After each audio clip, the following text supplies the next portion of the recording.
여러분 반갑습니다. 원불교학과 교수 김은희입니다. 여러분 혹시 올해 우리 학교 달력에 실린 원불교학과의 슬로건을 기억하십니까? 네, 잘 기억하시네요. 마음 공부로 은혜롭고 행복한 세상을 꽃피우는 원불교 학과입니다. 제 삶의 중요한 화두는 언제나 행복입니다. 그래서 학과의 슬로건을 정할 때에도 제 생각이 반영되었다고 생각합니다. 제가 출가의 길을 선택한 것도 세속에서 사는 것보다는 더 행복하게 살 수 있으리라는 확신이 있었기 때문입니다. 그리고 지금은 제가 만나는 모든 인연들도 행복의 길로 안내할 수 있길 염원드리면서 늘 노력하며 살고 있습니다. 근데 올해 설 명절을 지내면서 저는 한 가지 의문이 생겼습니다.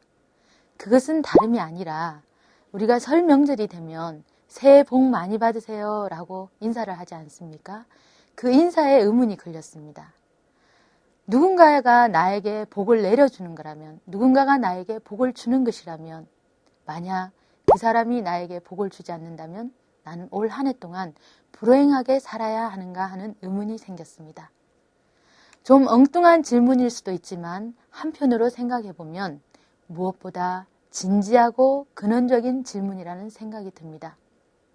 여러분들은 혹시 저와 같은 이러한 생각을 해보신 적이 없으십니까? 저는 종교인이기 때문에 물론 보이지 않는 어떠한 힘이 우리들의 삶에 지대한 영향을 미치고 있다는 것을 확신합니다. 이 힘을 타력이라고 규정한다면 우리는 분명 이 타력의 영향을 많이 받으면서 살고 있다고 할 수 있습니다. 물론 우리의 행복도 이 타력과 깊은 관련이 있다고 생각합니다. 그렇지만 제 생각에는 타력에만 의지하는 이 행복은 너무 소극적이다는 생각이 듭니다. 그보다는 내가 스스로 개척하는 행복, 내 삶의 행복은 내가 만들어갈 수 있다면 그 삶이 훨씬 더 적극적이고 행복한 삶이 되리라는 생각이 들었습니다. 그래서 오늘은 제가 여러분들에게 정말 행복을 만들어갈 수 있는 3가지 레시피를 알려드리고자 합니다. 그 첫 번째 레시피는 자력을 기르는 것입니다.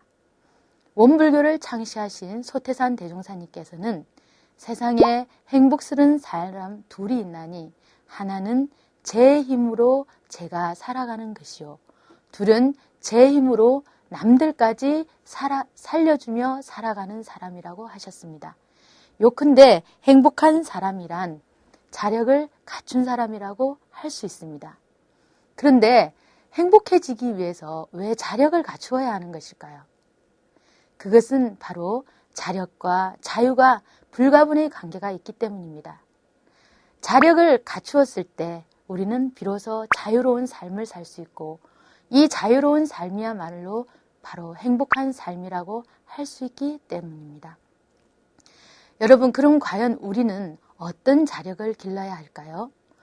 원불교의 3대 종법사이신 대산종사님께서는 모든 사람이 갖추어야 할 자력을 3가지로 말씀하셨습니다. 첫째는 정신의 자주력입니다. 둘째는 육신의 자활력입니다. 셋째는 경제의 자립력이라고 하셨습니다.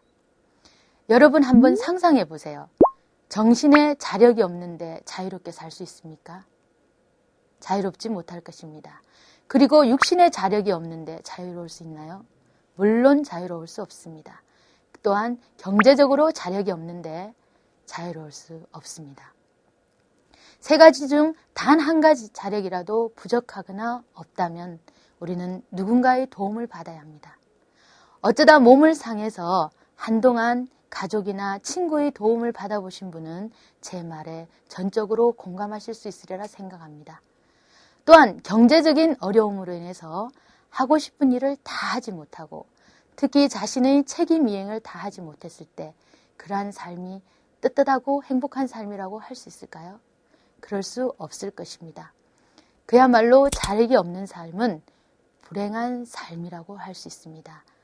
그러므로 행복한 삶을 원하는 우리는 먼저 자력을 길러야 하는 것입니다. 두 번째 행복 레시피는 10분의 6만 뜻에 맞으면 만족하라는 것입니다.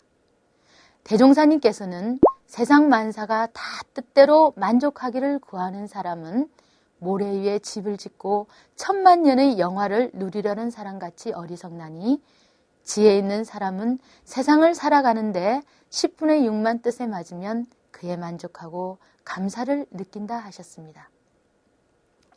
비근한 예로 유리잔에 주스가 반 남아있는 것을 보고 어떤 이는 반이나 남았다고 합니다. 그런데 어떤 이는 반밖에 남지 않았다고 합니다. 두 사람에게 주어진 주스의 양은 똑같지만 그 주스를 받아들이는 두 사람의 마음 상태는 정반대라고 할 수 있습니다. 근데 이 두 사람이 비단 주스를 대할 때만 그러할까요? 저는 그렇지 않다고 생각합니다.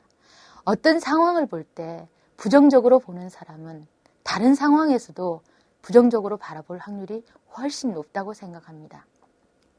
그러므로 행복한 삶을 살기 위해서는 10분의 6만 뜻에 맞으면, 그야말로 10분의 6을 기준으로 해서 10분의 6만 자신의 뜻에 맞으면 그 정도에 만족하고 감사할 줄 알아야 한다고 생각합니다. 미국의 심리학자 하워드 가드너라는 사람은 이런 말을 했습니다. 행복한 사람은 갖고 있는 것을 사랑하고 불행한 사람은 갖지 못한 것을 사랑한다고 말입니다. 여러분, 혹시 여러분들 가운데 지금 자기가 가지고 있는 수많은 것은 너무나 당연시하면서 가지지 못한 것의 목록을 하나하나 적어가면서 혹시 자신은 불행하다고 느끼는 분이 계시진 않겠죠? 혹 뭔가의 부족으로 인해서 불행을 느끼실 때면 하워드 가드너의 말을 한번 떠올려 보시기 바랍니다. 그리고 혹시 자신의 마음이 부정적인 방향으로 향하고 있다면 빨리 방향 전환을 조금만 하시기 바랍니다. 그러면 금방 행복해져 있는 자신을 발견하게 될 것입니다. 세 번째 레시피는 감사하며 사는 것입니다. 원불교의 2대 종법사님이신 정산종사님께서는 감사 생활만 하는 이는 늘 사언의 도움을 받게 되고, 즉 천지, 부모, 동포, 법률의 은혜를 받게 되고, 원망 생활만 하는 이는 늘 미물에게서도 해독을 받으리라 하셨습니다. 우리들은 누구나 사하님의 은혜 속에서 행복한 삶을 살기를 염원합니다. 그러나 은혜를 발견하는 눈이 없으면 감사 생활을 할 수 없습니다. 그리고 감사 생활을 하지 않으면 결코 행복해질 수 없습니다. 감사는 부정적인 감정의 해독제입니다. 그리고 질투와 탐욕, 짜증 등의 해독제, 중화제라고 할 수 있습니다. 물론 복잡하고 힘든 이 세상을 살아가면서 어떻게 매일, 매 순간 감사하며 살 수 있느냐고 반문하실지도 모릅니다. 그렇지만 우리 주변에 이렇게 한번 돌아보면 정말 불평할 만한 어떤 상황에서도 그 불평을 감사로 승화시키면서 행복한 삶을 살아가는 수많은 이웃들이 있음을 우리는 알고 있습니다. 그러므로 우리도 정말 행복한 삶을 살기 위해서는 감사를 생활화해야 합니다. 여러분, 감사 생활하는 사람의 얼굴을 한번 떠올려 보세요. 그 사람의 입가에 번지는 그 미소만 생각해도 우리들은 행복함을 느낄 수 있습니다. 저는 오늘 여러분들에게 행복 레시피 3가지를 말씀드렸습니다. 행복해지려면 정신, 육신, 물질 3가지의 자력을 갖추어야 합니다. 두 번째로는 10분의 6만 뜻에 맞으면 만족해야 합니다. 그리고 마지막으로 감사하며 살아야 합니다. 근데 이 3가지 레시피는 알고만 있어서는 결코 행복해질 수 없습니다. 음식의 레시피를 아무리 많이 알고 있어도 직접 요리해서 먹지 않으면 맛있는 음식을 먹지 못하듯이 우리도 이 행복 레시피를 알고만 있고 실천에 옮기지 않으면 여러분들의 행복도에는 조금도 변화가 올 수 없습니다. 여러분, 행복 레시피 알고 보니까 굉장히 간단하죠? 지금 여기서부터 바로 지금부터 나부터 행복 레시피를 활용해 보면 어떨까요? 여러분 모두 행복한 삶을 기원하면서 이상 제 말씀을 마치겠습니다. 감사합니다.